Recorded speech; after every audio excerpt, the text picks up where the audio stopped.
Olá!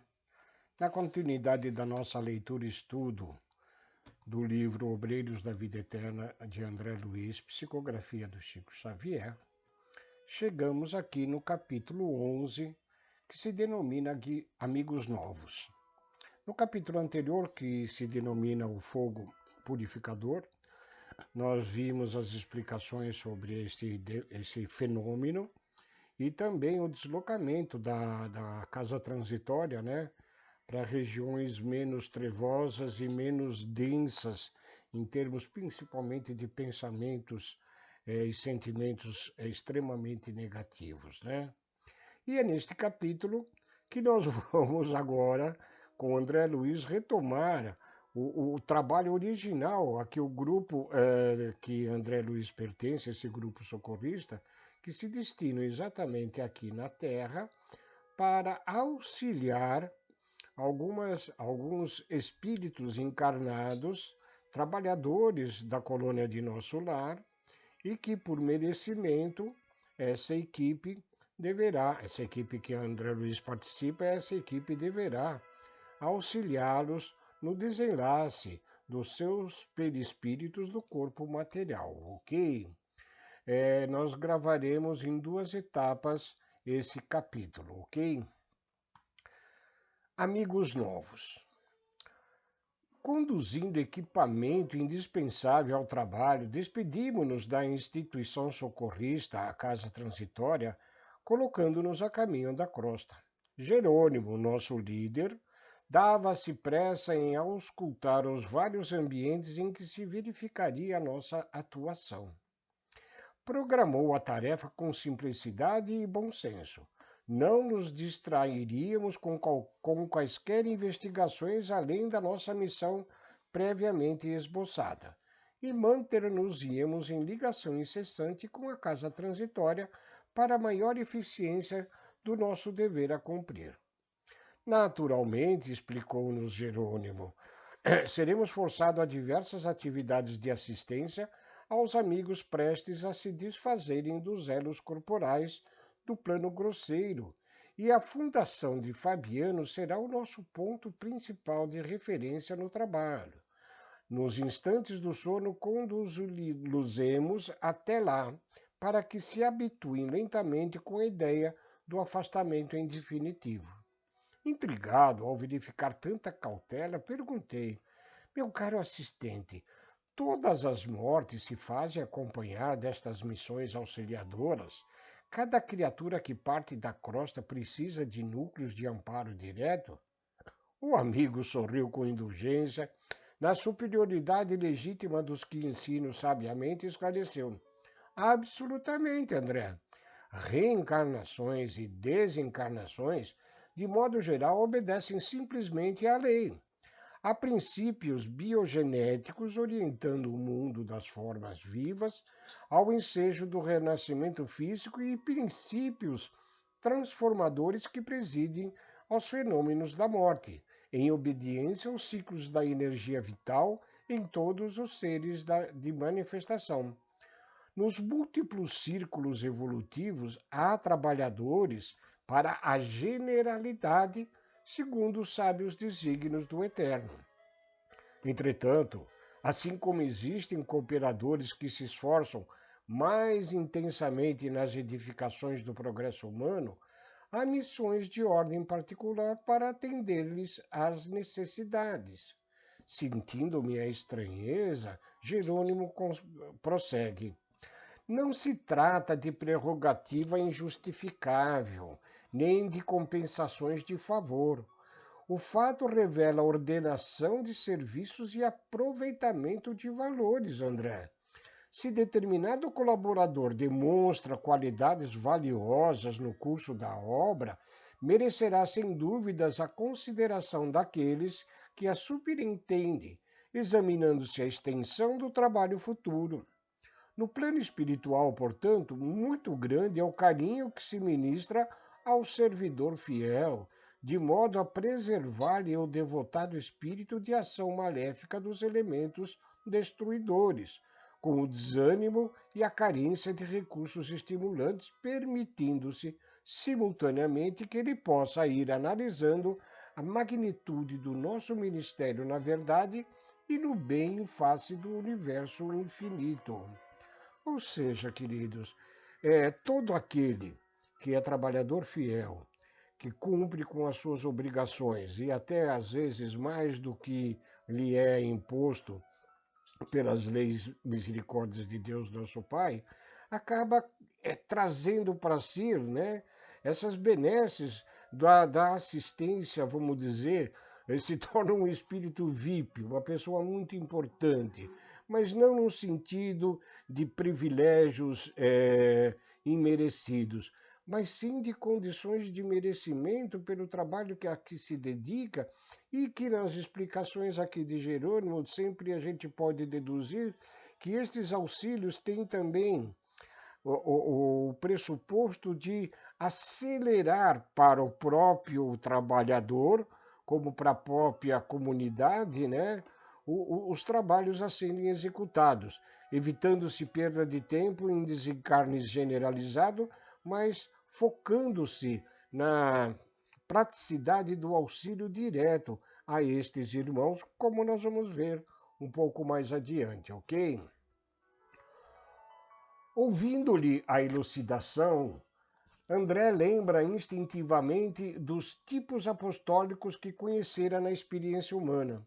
Não haveria contradição no esclarecimento. Os padres virtuosos com os quais mantivera contato no mundo eram pessoas perseguidas através de todos os flancos.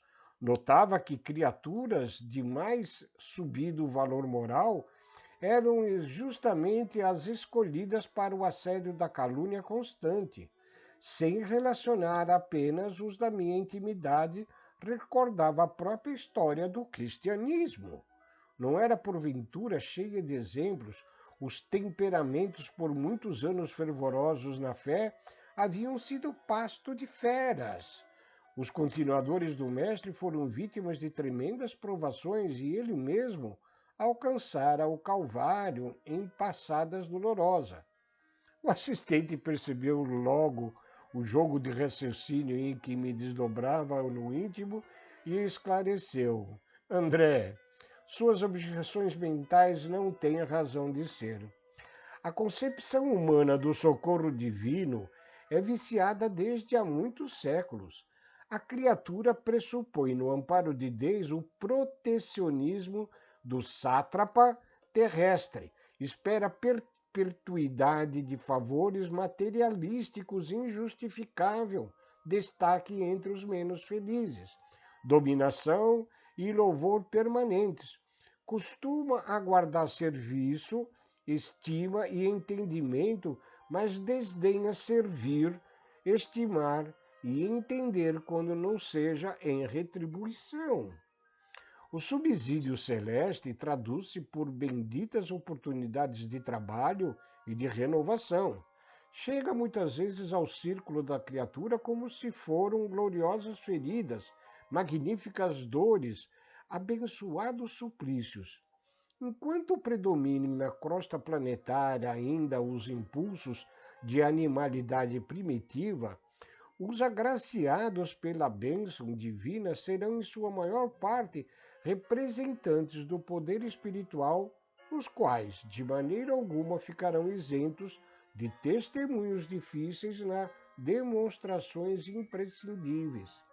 Não que o Senhor intente transformar discípulos em cobaias, mas pela imposição natural da obra educativa em que a lição do aluno atento e fiel deve interessar a classe inteira.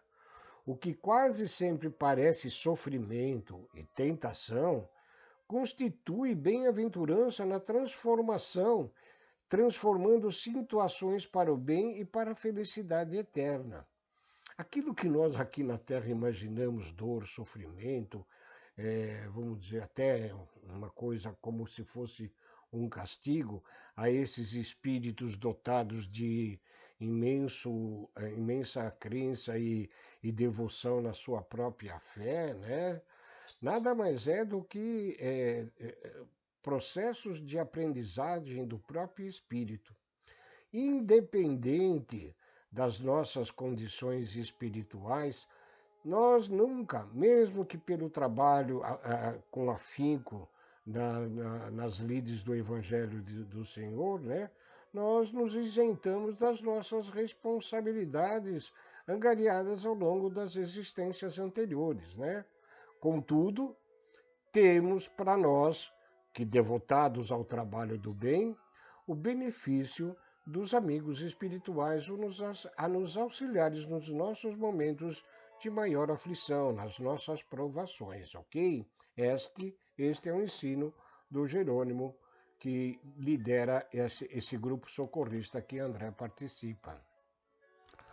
O argumento do companheiro era lógico e incisivo, e porque o assistente silenciasse, cogitando talvez do objetivo fundamental que nos conduzia ao trabalho previsto, procurei reter impulsos indagadores. Orientados por Jerônimos, atingíramos pequena cidade do interior e dirigimos-nos a certa casa humilde, na qual, em breves minutos, nos apresentava ele, determinado companheiro de lamentáveis condições, atacado de cirrose hipertrófica. É Dimas, esclareceu o Jerônimo, indicando o enfermo. Ele é assíduo colaborador de nossos serviços de assistência faz muitos anos. Ele veio lá da nossa colônia espiritual de nosso lar há pouco mais de meio século, consagrando-se à tarefa obscura para melhor atender aos divinos desígnios. Desenvolveu faculdades mediúnicas apreciáveis, colocando-se a serviço dos necessitados e sofredores. Olha só interessante, né? Esse trabalhador obscuro, né? Na grande maioria dos trabalhadores de bem, né? Eles não estão em evidências na grande mídia aqui na Terra, né? São trabalhadores simples, humildes e, na condição de espíritos mais esclarecidos e também mais adiantados, trabalham para o bem de todos sem nenhum alarde. O quarto modesto permanecia cheio de radiosos eflúvios, denunciando a incessante visitação de espíritos iluminados. Nosso amigo, continuou Jerônimo, fez-se o credor feliz de inúmeras dedicações pela renúncia com que sempre se conduziu no ministério. Agora é chegado para ele o tempo do descanso construtivo. Agradavelmente surpreendido, reparei que o doente se apercebeu da nossa presença. Cerrou os olhos do corpo e enxergou-nos com a visão da alma e animou-se sorrindo. O enfraquecimento físico atingira o ápice e Dimas conseguia deixar o aparelho corporal de certo modo com extraordinária facilidade. Vendo-nos perto do leito, pôs-se em ardente rogativa pedindo-nos colaboração. Ele estava exausto, dizia, no entanto, que mantinha-se calmo e confiante. Aconselhado por Jerônimo, acerquei-me do enfermo, aplicando-lhe passes magnéticos de alívio sobre o tecido conjuntivo vascular. O abdômen conservava-se pesado e enorme. Revelaram-se, porém, sensações imediatas de reconforto. Seguindo-se ao meu auxílio humilde, Jerônimo dirigiu-lhe palavras de encorajamento e prometeu voltar mais tarde. Dimas, então enlevado, endereçava ao céu comovedor agradecimento. Em breves momentos, dois amigos espirituais dele vieram ter ao quarto, saudando-nos atenciosamente. Nosso dirigente convidou-nos à retirada, explicando-nos depois que nos havíamos afastado.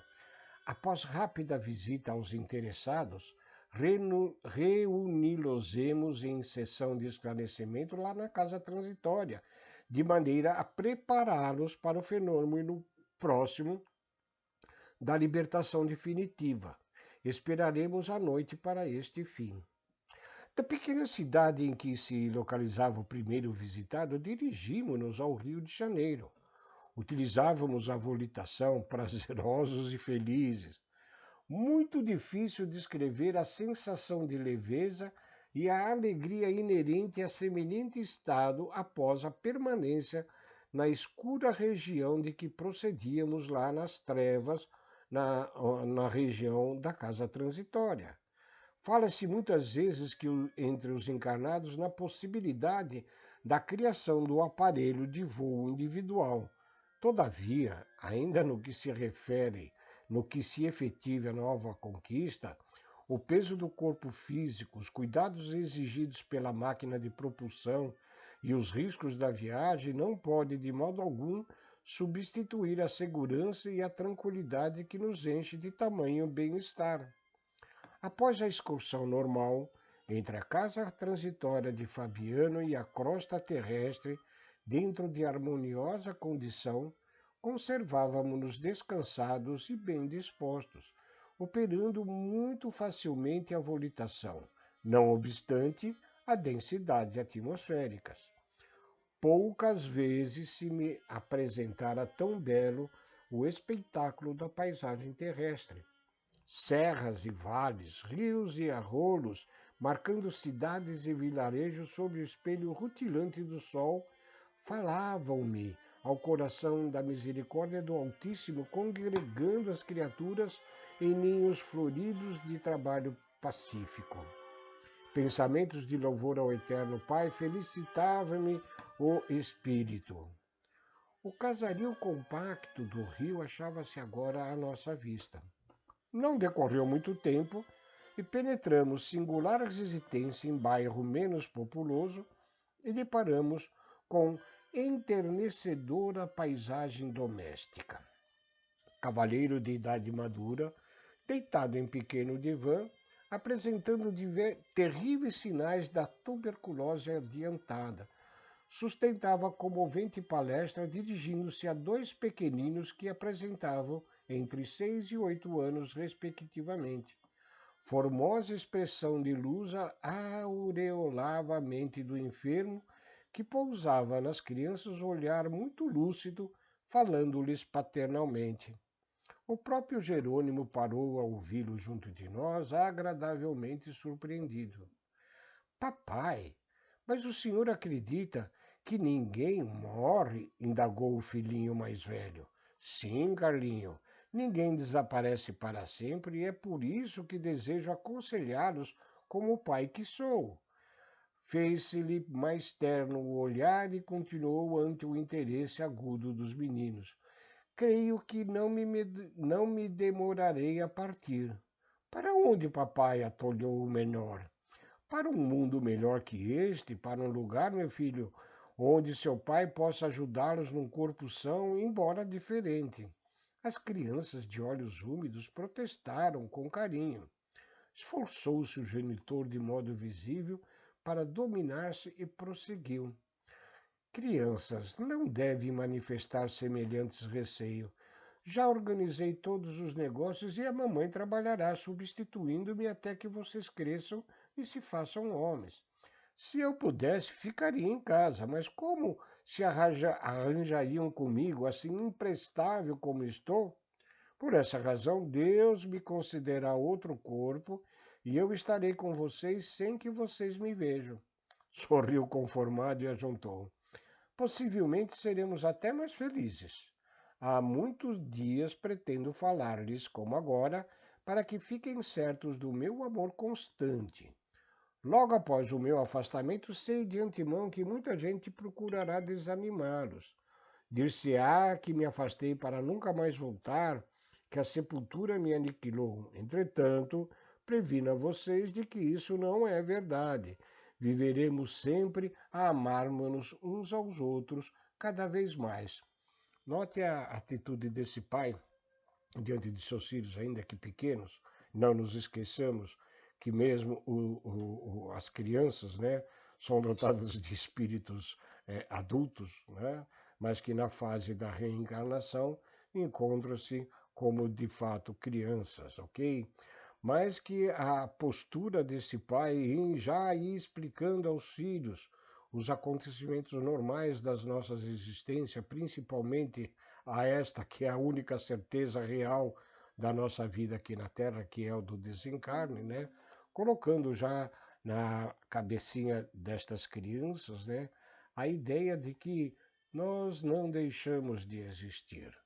Momentaneamente, ficaremos alguns anos separados, mas ligados pelo amor e pelo pensamento, ok? André continua. Reparei que o genitor doente sentia intenso desejo de afagar os rapazinhos, mas controlado pela ameaça de contaminá-los. Impunha imobilidade às mãos sequiosas de contato afetivo. Os meninos enxugavam as lágrimas discretas e, depois de longa pausa, tornou o enfermo dirigindo-se ao filho mais velho. Diga-me, Carlinho, você acredita que seu pai venha a desaparecer? Admite, porventura, que nosso amor e nossa união em casa, que nosso carinho e entendimento seja apenas cinza e nada mais? Dominou-se o pequeno a fim de parecer valente e respondeu: Eu acredito, pai, como o senhor, que a morte não existe. Quando eu partir, assentou o pai amoroso, se vocês demonstrarem coragem e confiança em Deus, o papai estará mais corajoso e confiante e restaurará em pouco tempo as próprias energias. Houve comovente um enterrinho que o assistente Jerônimo não desejou quebrar tal a significação moral desta cena cariciosa. De olhos fixos nos rapazinhos, o extremoso genitor passou a considerar. Vai para 3 anos instituímos o nosso culto doméstico do Evangelho de Jesus. E vocês sabem hoje que nosso mestre não morreu. Levado ao suplício e à morte, voltou do sepulcro para orientar os amigos e continuadores. Ele, pois, nos auxiliará para que prossigamos unidos. Quando eu fizer a viagem da renovação, tenho calma e otimismo. Não chore, nem desfaleçam. Com lágrimas não serão úteis à mamãe, que precisará naturalmente de todos nós. Deus espera que sejamos alegres na luta de cada dia para sermos filhos fiéis ao seu divino amor. Neste instante apareceu a dona da casa, impondo modificações à palestra. Valeu-se Jerônimo da circunstância para intervir, apresentando. Nosso amigo, Fábio, em véspera da libertação, sempre colaborou com dedicação nas obras do bem. Não é médio com tarefa na acepção vulgar do termo. É, porém, homem equilibrado, amante da meditação e da espiritualidade superior, e, em razão disso, desde a juventude tornou-se excelente ministrador de energias magnéticas, colaborando conosco em relevantes serviços da assistência oculta. Muitos mentores da nossa colônia têm em alta conta o seu concurso. Há muitos anos que se consagra ao estudo das questões transcendentes da alma e formou-se na academia do esforço próprio a fim de ser-nos útil. Livre do sectarismo infesso às paixões e amante do dever, nosso irmão Fábio instituiu, desde os primeiros dias de matrimônio, o culto doméstico da fé viva, preparando a esposa, os filhinhos e outros familiares no esclarecimento dos problemas essenciais da compreensão da vida eterna. Em virtude da perseverança no bem que lhe caracterizou as atitudes, sua libertação ser-lhe-á agradável e natural. Soube viver bem para morrer bem. Vejam, queridos, que é aquilo que já falávamos no trecho anterior, né? A dedicação ao bem, a dedicação ao trabalho, a fidelidade aos compromissos por nós assumidos no plano dos espíritos, né? E mesmo trabalhando em condições de simplicidade, de humildade, né? Este nosso irmão angariou para si os recursos de benefício dos irmãos da espiritualidade maior, para que possa ter um desencarne tranquilo e sereno, para que, restaurando as suas próprias energias mais rapidamente no plano dos espíritos, possa continuar a trabalhar nas tarefas do bem. André continua, aproximei-me do enfermo perscrutando-lhes a situação orgânica. A tuberculose minara-lhes os pulmões, impressionando-me as formações cavitárias e outros sintomas clássicos da terrível moléstia. Fábio, a rigor, não precisava apoio para a fé que nutria. Revelava-se tranquilo e confiante, e embora o abatimento natural em seu estado, ia ensinando seus inesquecíveis lições de coragem e de valor moral. Vamos-nos, chamou-nos o assistente Jerônimo. Nosso companheiro vai bem e dispensa-nos de maior colaboração. E aqui nós vamos encerrar essa primeira parte deste episódio, Novos Amigos, onde Jerônimo e a sua equipe está em tarefa de auxílio a trabalhadores do bem pertencentes lá na colônia de Nosso Lar, que se fizeram merecedores pelo auxílio na hora do passamento, ok? Fica para cá para nós essas reflexões, né, da magnífica misericórdia de Deus, nosso Pai, principalmente quando nós nos dedicamos sempre ao trabalho no bem, pelo próprio bem, né? Então, nesse sentido, nós temos as falas de nosso Mestre Jesus. Ajuda-te, que o céu sempre te ajudará. Fique com Deus e muito obrigado.